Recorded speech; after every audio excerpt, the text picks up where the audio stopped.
दोस्तों, मेरा नाम मीना है। मैं केवल 24 साल की ही हूँ। मैं भरपूर जवानी से मालामाल हूँ, हुस्न की मालिका हूँ। मेरे संतरे बड़े बड़े रस से भरे हुए हैं। मेरी शादी प्रतापगढ़ में एक सिपाही से हो गई थी। आगे क्या हुआ आपको बताती हूँ। शादी के बाद मेरे पति ने प्रतापगढ़ में ही किराए पर एक घर ले लिया। हम दोनों मियाँ बीवी वहाँ खुशी खुशी रहने लगे। पर शादी के बाद मेरा जीवन सूनापन से भर गया। हुआ ये कि मेरा पति सिपाही की नौकरी करता था। आपको तो पता ही होगा कि सिपाही की नौकरी 12 घंटे की होती है और ऊपर से ड्यूटी यहाँ से वहाँ बदलती रहती है। ठीक ऐसा ही हुआ। मेरा पति राजू एक दिन जाता तो कभी अगले दिन ड्यूटी से लौटता तो कभी 2 दिन बाद। मैं सारे दिन घर पर अकेली बोर हो जाती थी। पहले तो मैंने टीवी में मन लगाया, फिर धीरे धीरे उससे भी मैं ऊब गई। सबसे बड़ी दिक्कत थी कि जहाँ पर हम लोगों ने कमरा लिया था वहाँ एक रेलवे कॉलोनी थी। सब घर बड़े दूर दूर बने थे। कोई घर से बाहर ही नहीं निकलता था। कोई बात करने वाला तक नहीं था। कई बार तो मन में कचोट उठती थी कि ऐसा भी पैसा किस काम का कि कोई बात करने वाला तक ना हो। मैं बेचैन होकर बाहर कुर्सी डाल के बैठ जाती थी। सड़क से आते जाते लोगों को ही देखकर मन बहलाती थी। जब मेरा पति राजू ड्यूटी से एक दिन आया तो मैंने शिकायत की मैं किसी स्कूल में पढ़ाना चाहती हूँ या कोई टाइम काटने के लिए नौकरी कर लेती हूँ। पर मेरे मर्द से साफ मना कर दिया। असल में मैं बला की खूबसूरत थी, इसलिए मेरा मर्द डरता था कि कहीं मैं नौकरी करने जाऊं और कहीं किसी पराये मर्द या जवान लौंडे से ना सेट हो जाऊं। इसलिए उसने साफ साफ मना कर दिया और ड्यूटी चला गया। कुछ दिन बाद मुझे अकेलापन काटने को दौड़ा लगा, कहीं पागल ना हो जाऊं। फिर एक दिन मैंने अपनी जान देने की सोची। मैंने फांसी लगाने की सोची। उस दिन तो मैं मर ही गई होती। हुआ ये कि मैं फांसी पर झूल गई, पर फंदा मेरे गले में फंस गया। मेरी जान नहीं गई, लेकिन मरना कोई नहीं चाहता है। मैं बचाओ बचाओ चिल्लाने लगी। इतने में एक कबाड़ी वाला वहां आया और उसने मुझे बचा लिया। मैं उसको पहचानती थी। वो हर रविवार या छुट्टी के दिन मेरे घर के सामने वाली रोड से निकलता था। मैं उसको पहचानती थी। मेम साहब, आप ठीक तो हो? कबाड़ी वाले ने पूछा। उसने मुझे नीचे उतारा। मैं आग बबूला हो गई।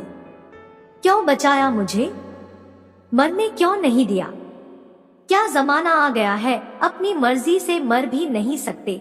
मैं गुस्सा कर पूछा। धीरे धीरे मैं शांत हो गई और कबाड़ी वाला चला गया। अगली बार जब वो मेरे घर के सामने की सड़क से गुजरा तो मैंने उससे खूब बातें की। मैंने उसे चाय भी पिलाई। इस तरह वो कबाड़ी वाला मेरा दोस्त, मेरा साथी बन गया। उस वीराने झटियल कॉलोनी में वो मेरा दोस्त, हमदम बन गया। मैं सोच लिया कि जब मेरा मर्द बाहर ड्यूटी पर रहता है तो मौज करता है, रंडीबाजी करता है। क्यों ना मैं अपने दोस्त कबाड़ी वाले का साथ रंगरलिया मनाऊं। अगले रविवार को मैं फिर से अकेली थी। मैंने सोच लिया कि मैं इस रविवार को अपने कबाड़ी वाला दोस्त के साथ मजे करूंगी। कबाड़ी वाला, कबाड़ बेच दो। जैसी ही उसने आवाज दी मैं खुश हो गई। मैंने उसे अंदर बुला लिया। उसने अपना 3 पहियों वाला रिक्शा सड़क के किनारे लगा दिया और अंदर आ गया। मैंने उसको चाय दी। मैं जानबूझकर साड़ी का पल्लू खिसका रखा था। मैंने गहरे गले वाला ब्लाउज पहन रखा था। कबाड़ी मेरे घर परिवार के बारे में पूछने लगा। धीरे धीरे बातें खत्म हो गई और हम दोनों एक दूसरे को ताड़ने लगे। कबाड़ी जान गया कि मैं क्या चाह रही हूँ। फिर क्या था, उसने मुझे वही पटक दिया और मेरे ओंठ पिने लगा। वो शायद जात से भंगी चमार होगा, पर मुझे उससे क्या। मुझे तो बस उसके प्यार से मतलब था। उसने बड़े मैले कुचैले कपड़े पहने थे, देखने में काला कलूटा था, पर मुझे इससे क्या। मुझे तो बस उसके प्यार से मतलब था। हम दोनों एक दूसरे के ओंठ पीने लगे। अब वो कबाड़ी वाला ही मेरी जिंदगी का सहारा बन गया था। मैं भी वासना से भर के उसको चूमने चाटने लगी। मेरा पति तो 3-3 दिन गायब रहता था।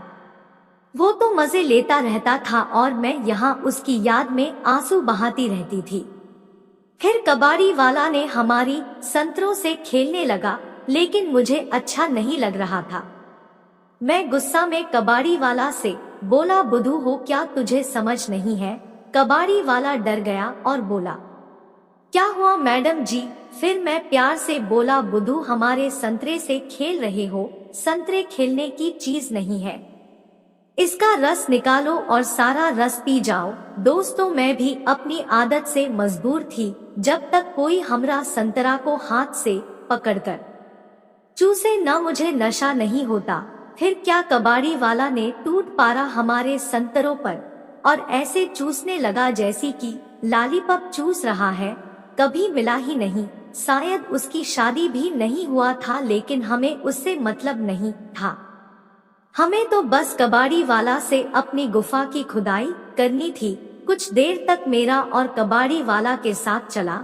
फिर मैं बोला, जानू अब देर मत करो, जल्दी करो। फिर शुरू हो गया पति और पत्नी वाला खेल।